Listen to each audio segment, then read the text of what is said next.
warahmatullahi wabarakatuh. Jumpa kembali dalam pembelajaran matematika. Salam sehat selalu dan tetap semangat dalam belajar matematika. Kali ini kita akan belajar mengenai kesebangunan bangun datar.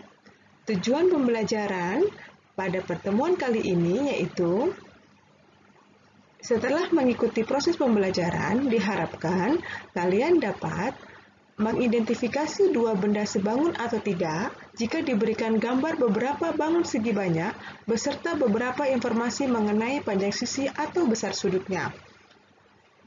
Yang kedua, dapat menjelaskan syarat-syarat atau sifat-sifat dua bangun segi banyak yang sebangun jika diberikan gambar dua bangun segi banyak yang sebangun.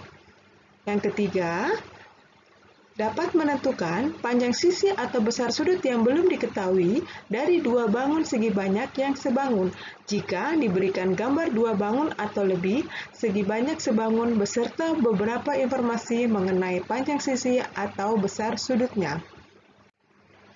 Oke, kita masuk ke materi kesebangunan bangun datar. Bangun-bangun yang mempunyai bentuk yang sama, tetapi ukuran atau besarnya berlainan, itu disebut sebagai bangun-bangun yang sebangun. Lihat ya, bentuknya sama, tetapi ukuran atau besarnya berbeda atau berlainan. Itu yang dikatakan sebagai bangun-bangun yang sebangun.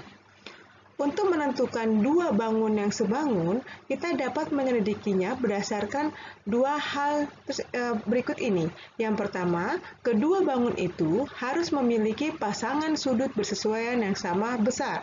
Yang kedua, kedua bangun itu harus memiliki pasangan sisi bersesuaian yang sebanding.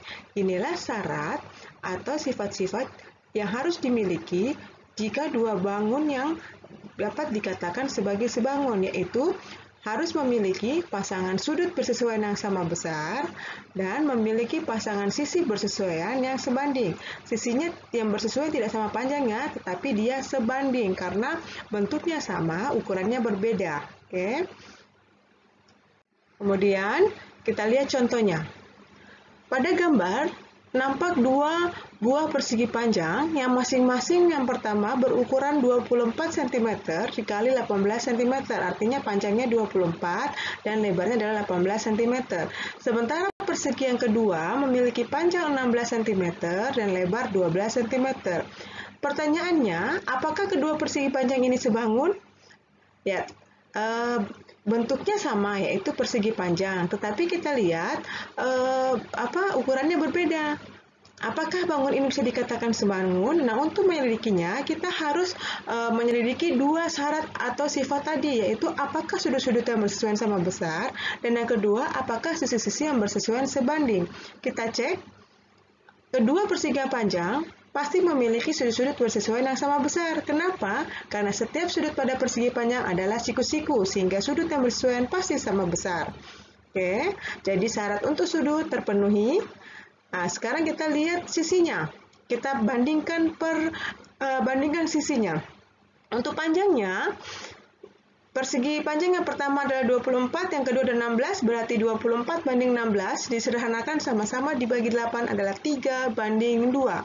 Sedangkan perbandingan lebarnya adalah 18 dibanding 12. Dibagi dengan 9 untuk menyederhanakannya, dibagi dengan 6, maka 18 banding 12 disederhanakan menjadi 3 banding 2. Kita lihat di sini, perbandingan panjangnya sama, yaitu 3 banding 2, yaitu perbandingan panjang sama dengan perbandingan lebarnya. Jadi, syarat untuk perbandingan sisi juga diterpenuhi. Berarti, karena sudut-sudut yang bersesuaian sama besar dan sisi-sisi yang bersesuaian sebanding, yaitu 3 banding 2, maka kedua persegi panjang itu sudah dapat dikatakan sebangun, karena dua syarat tersebut telah terpenuhi. Oke, nah bagaimana kita menentukan panjang sisi pada dua bangun yang sebangun? Sudah dikatakan bahwa bangun-bangun yang mempunyai bentuk yang sama tetapi ukuran atau besarnya berlainan itu disebut bangun-bangun yang sebangun. Nah, untuk menghitung panjang sisi pada dua bangun yang sebangun, tetap harus mengikuti dua syarat ini, yaitu sisi-sisi yang bersesuaian sebanding dan sudut-sudut yang bersesuaian sama besar. Oke, kita lihat contoh berikut. Pada gambar, nampak dua buah segitiga PQR dengan segitiga KLM.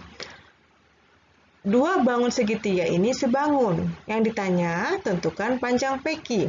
Oke, untuk menentukan panjang PQ dari dua buah bangun yang sebangun, maka kita menggunakan perbandingan sisi-sisi yang bersesuaian. Kenapa?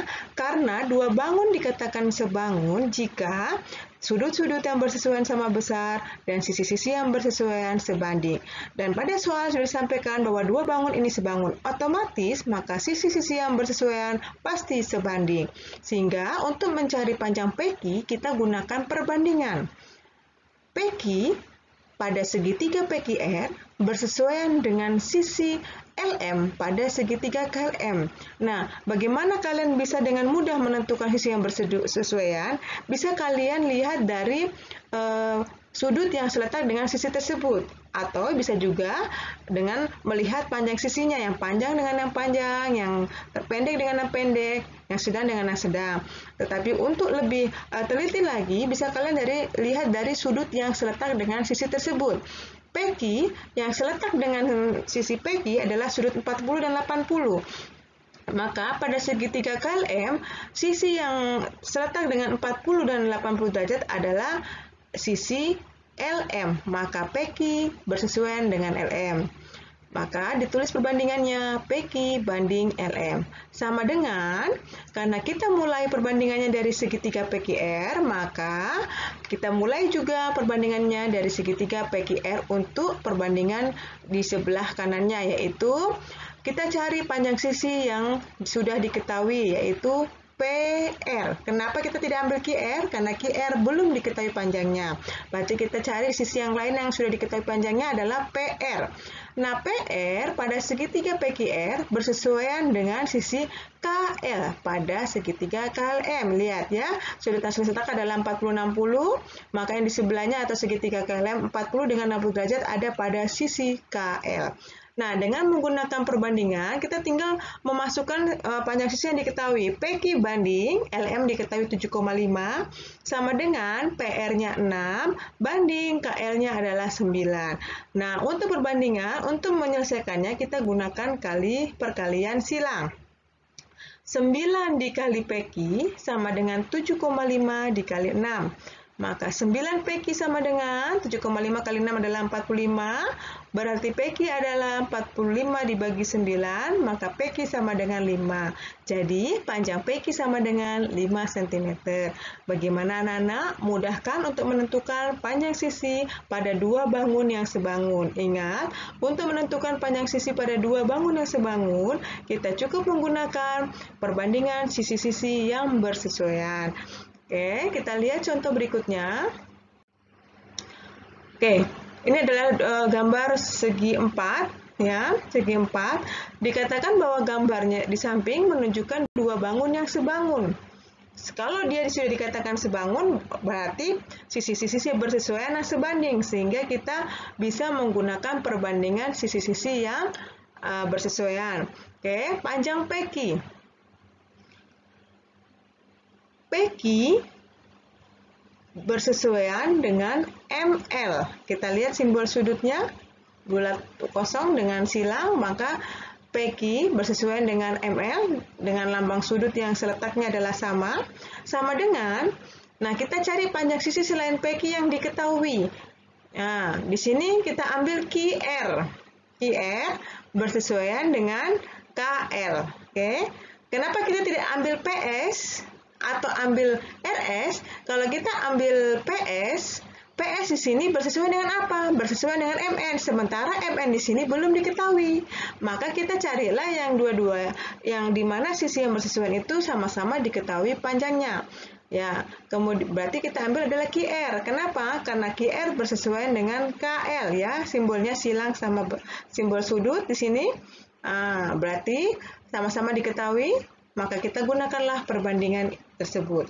PQ banding ML sama dengan QR banding KL. Masukkanlah panjang sisi yang diketahui dengan cara yang sama dengan menggunakan perkalian silang. Maka 6 PQ sama dengan 9 kali 8. 6 PQ sama dengan 72, maka PQ sama dengan 72 dibagi 16 sama dengan 12. Jadi, panjang PQ sama dengan 12 cm. Bagaimana anak-anak? Mudah kan?